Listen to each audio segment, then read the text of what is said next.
চোখটা একবার বন্ধ করে জাস্ট একটু কল্পনা করুন তো, ঠিক এই মুহূর্তে আপনার হাতে একদম ক্যাশ 1,00,000 টাকা আছে।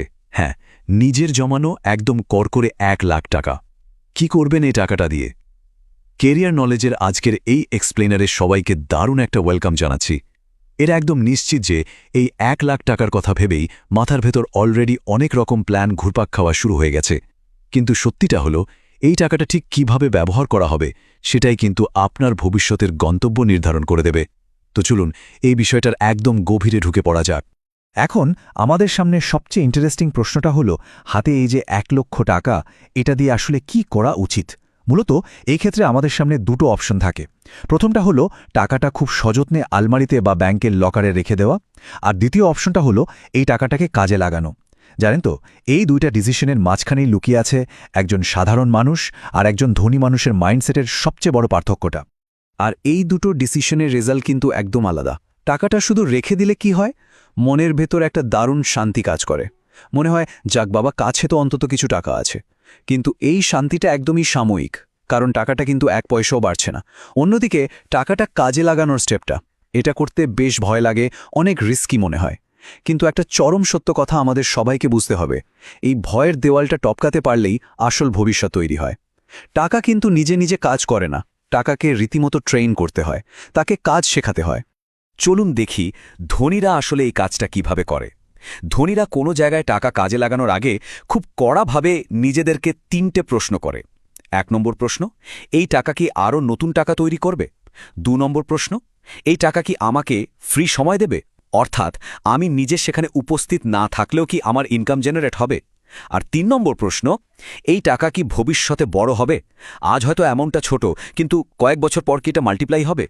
আর খেয়াল রাখবেন, এই 3টে প্রশ্নের উত্তর যদি না হয়, তাহলে ওটা কোনো সম্পদ না, ওটা আস্ত একটা বোঝা।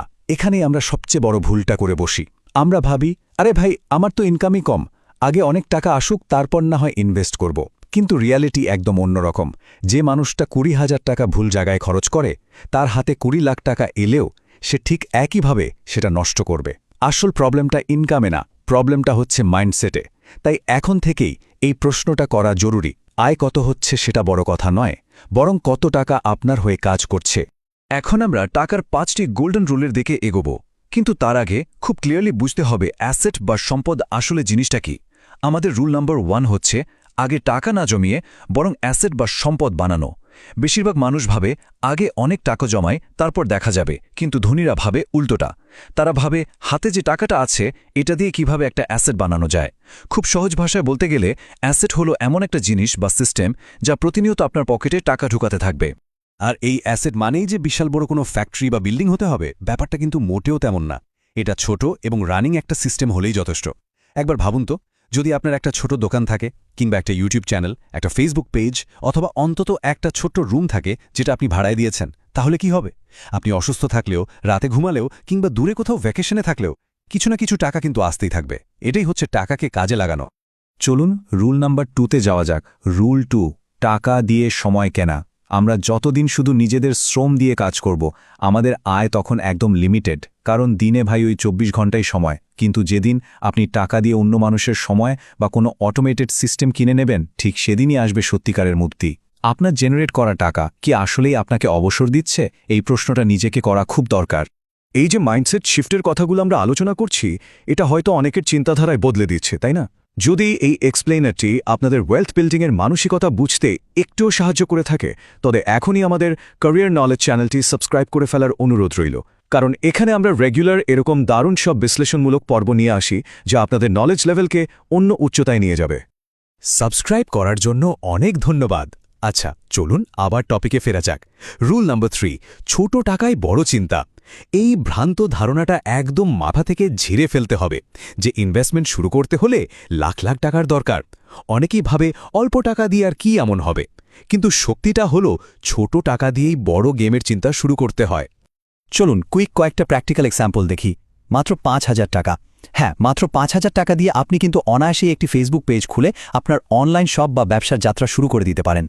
অ্যামাউন্টটা যদি একটু বেড়ে 10,000 টাকা হয়, তবে এই 10,000 টাকা দিয়েই কিন্তু স্টক মার্কেটে ইনভেস্টিংয়ের হাতেখড়ি নেওয়া পুরোপুরি সম্ভব।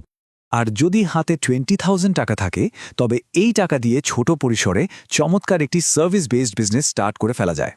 সবসময় মনে রাখবেন, চিন্তাটা যদি বড় হয় তবে ছোট টাকাও নিজে থেকেই একসময় বড় হয়ে যায়। এবার আসি রুল নাম্বার 4-এ। রুলটি হল অ্যাক্টিভ ইনকাম দিয়ে প্যাসিভ ইনকাম বানানো। চাকরি বা ফ্রিল্যান্সিং এগুলো হচ্ছে আপনার অ্যাক্টিভ ইনকাম। আপনি যতক্ষণ কাজ করবেন ততক্ষণ টাকা আসবে, কাজ বন্ধ তো টাকাও বন্ধ। অন্যদিকে ব্যবসা, দোকান বা যে কোনো ধরনের অ্যাসেট হলো প্যাসিভ ইনকাম। একটা কথা একদম ক্লিয়ারলি মাথায় রাখতে হবে, অ্যাক্টিভ ইনকাম করাটা মোটেও খারাপ কিছু না, কিন্তু একটা প্যাসিভ ইনকাম সোর্স না থাকাটা হচ্ছে সবচেয়ে বড় ডেঞ্জার। তাই অ্যাক্টিভ ইনকাম থেকে একটু একটু করে প্যাসিভ ইনকাম তৈরির দিকে আমাদের ফোকাস করতে হবে। আমরা চলে এসেছি একদম শেষ রুলে, রুল নাম্বার 5, ঝুঁকির চেয়ে শেখায় গুরুত্ব দেওয়া। নতুন কিছু শুরু করতে গেলেই আমাদের মনে হয় ভাই লস হয়ে গেলে কি হবে, কিন্তু একজন স্মার্ট মানুষের প্রথম প্রশ্ন হওয়া উচিত, এই কাজটা থেকে আমি নতুন কি শিখতে পারব। কারণ সম্পদ তৈরির কিন্তু একটা নির্দিষ্ট লার্নিং কার্ভ আছে। যখন আপনি আপনার প্রথম অ্যাসেটটা বানাবেন সেটা কখনোই একেবারে পারফেক্ট হবে না। এরপর যখন দ্বিতীয়টা তৈরি করবেন দেখবেন সেটা আগেরটার চেয়ে অনেক বেটার হয়েছে। আর যখন তৃতীয় অ্যাসেটটা তৈরি করবেন সেটা আসলে আপনার জন্য টাকা এনে দেয়া শুরু করবে। তাই শুরুতে ভয় পেয়ে হাল ছেড়ে দিলে কিন্তু গেম ওভার। সারা জীবন শুধু সেভিংস করলে ভবিষ্যৎ প্রজন্ম হয়তো একদিন প্রশ্ন করবে, জীবনভর কি শুধু কাজই করে গেছো নাকি এমন কোনো সিস্টেম বানিয়েছো যা আমাদের সিকিউরিটি দেবে।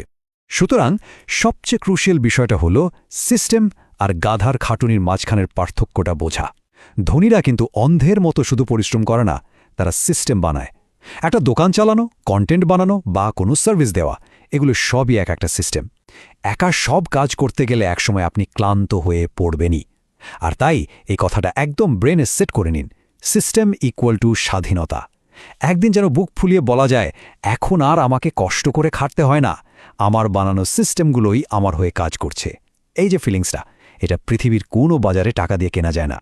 টাকার পেছনের এই ভয়কে জয় করে যদি আপনিও ফাইন্যান্সিয়াল ফ্রিডম চান, তবে আমাদের ক্যারিয়ার নলেজ চ্যানেলটি সাবস্ক্রাইব করে সাথেই থাকুন। কারণ পরবর্তী এক্সপ্লেনারে আমরা আলোচনা করব নির্দিষ্ট এমন 5টি অ্যাসেটের কথা যেগুলো আপনি ঘুমিয়ে থাকলেও আপনার জন্য টাকা আনতেই থাকবে। মিস করতে না চাইলে এখনই সাবস্ক্রাইব করে বেল আইকনটি বাজিয়ে দিন। আজকের এই দারুণ আলোচনা শেষ করার আগে আপনাদের জন্য একটা মারাত্মক প্রশ্ন রেখে যেতে চাই। একটু ডিপলি ভেবে দেখুন তো, আজ যদি হঠাৎ আপনার কাজ বন্ধ হয়ে যায়, জমানো কয়টা টাকা আপনার হয়ে কাজ করবে? নাকি জমানো টাকা ফুরিয়ে গেলে আপনাকে আবার জোর করে কাজে নামতে হবে আর সারা জীবন শুধু দৌড়াতেই হবে? আপনার বর্তমান অবস্থা বা এই প্রশ্নের উত্তরটা আমাদের কমেন্ট সেকশনে শেয়ার করুন। আমরা জানতে চাই আপনাদের মতামত। সবার জন্য অনেক শুভকামনা। আর নিজের সিস্টেম তৈরিতে ফোকাস ধরে রাখুন।